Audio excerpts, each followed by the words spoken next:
এখন আমার দূর দূরান্ত কুটুম জনেরা কাছে তোমার নাকি পাকা পান আছে বাস থাকে বলে চাউল বেড়েছে তো মানে হয় 50 বছর পর আবার ফুল আসলো আসে, এটা তো কেউ জানে না। কুটুম এরা কথা আমার তো 1 কেজি নেন, এক কথা 2 কেজি নেন। এটা কিন্তু আমি জন্মের পর থেকে দেখি নাই, এটা আজ প্রথম দেখলাম যে বাস থেকেও নাকি চাল উৎপাদন করা যায়।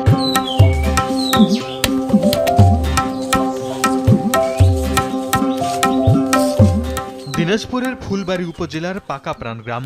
স্থানীয় সাঞ্জুরায়ের বাড়িতে মানুষের ভিড়। বাড়ির পাশে ঝাড় থেকে বাঁশের বীজ সংগ্রহ করছেন তিনি। সেই বীজ পানিতে ধুয়ে পরিষ্কার করে রোদে শুকাচ্ছেন। এরপর সেগুলো ধানের হাস্কিং মিলে ভাঙাবেন, যা থেকে হবে চাল।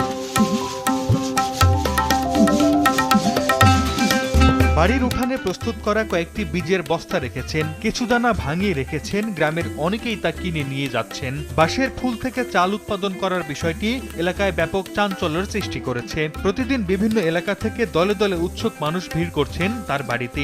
অনেকে বাঁশফুলের চালের রুটি ও পায়েস খেয়েছেন। চাউলগুলো দেখলাম একদম হুবহু যে ধানের চাল, সে চাউলের মতোই। আর পাশের এক বাড়িতে সে চাউল দিয়ে পায়েস পাক করেছে, তো উনি পায়েস আমাদেরকে খাওয়াইলো।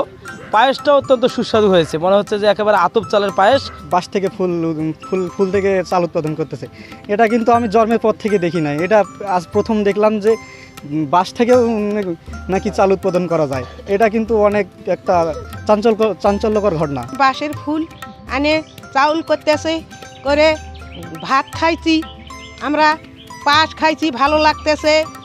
আমরা তো যুদ্ধ শোনে এগুলো দেখছিলাম, আর তো দেখি নেই, এখন কিন্তু দেখতেছি। আমরা কিন্তু ওই যে আমার ছাঁটে শুনতে আনে খুব যত্ন করে ধোয়া পাগলা করে ছাঁটে ছুটে মেলে আটা কুটে আনে রুটি খাইছে। এই জিনিসটা খুব রুটি মিষ্টি।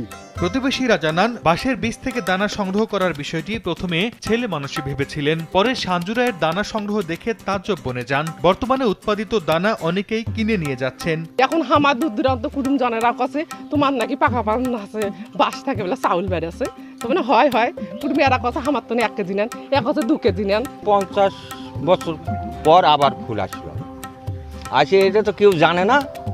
ওই সাঞ্জু কিরকম কাটে শুনছে তখন এই কাম করলো। সাঞ্জুরায় জানান, এক মাস আগে পাশের গ্রামের কালীচন্দ্র রায় নামে একজন বাঁশের বীজ থেকে দানা সংগ্রহ করে খাওয়ার বিষয়টি জানান। তার কথা মতো প্রথমে নিজে খেয়ে ভালো লাগলে পরিবারকেও খাওয়ানো হয়। এরপর থেকে নিজেরা খাওয়ার পাশাপাশি এই চাল বিক্রিও করা হচ্ছে। শান্তি নিয়ে এসে মাছ ঝাড়তো, তুমি আমি বলছিল এলে কি এলে হবে, আমি তো দেখিনি এলে কি হবে। কিন্তু আমি ঝাড়লাম, ঝাড়ে টেড়ে দিয়ে মাটি পুকুরের ডেস্কিট করে ভিজে তুলাম, খেঁচে ধুলাম, ধুয়ে টিয়ে তালাক করে মানে ধুলে ওদের পানি লেটল নাড়ি দিলাম, দিয়ে মানে শুকেছে তো মানে কুটে নিয়ে আগে দেখি। আগে চালটা আমি মানে ধানটা মেলে নিয়ে যাইতেছি আর মেলে কুটানোর জন্য মানে নিয়ে যাইতেছি আর কুটার পর বাড়িতে নিয়ে এসে সেই চালটা রান্না করে আমি খেলাম আর কি। ভাত, রুটি বা খিচুড়ি, পায়েস, মানে এত যে সুস্বাদু বা মিষ্টি, এটা আমি মানে কল্পনা করতে পারি নাই। সেই খাওয়ার পর মানুষকে আমি জানালাম, প্রতিবেশী বা বাড়ির লোক আমি জানালাম যে এটা খুব সুস্বাদু। ওনারা শুনে আমার বাড়িতে ছিঁড়ে ছুটে চলে আসে চাউল নিতে আর কি।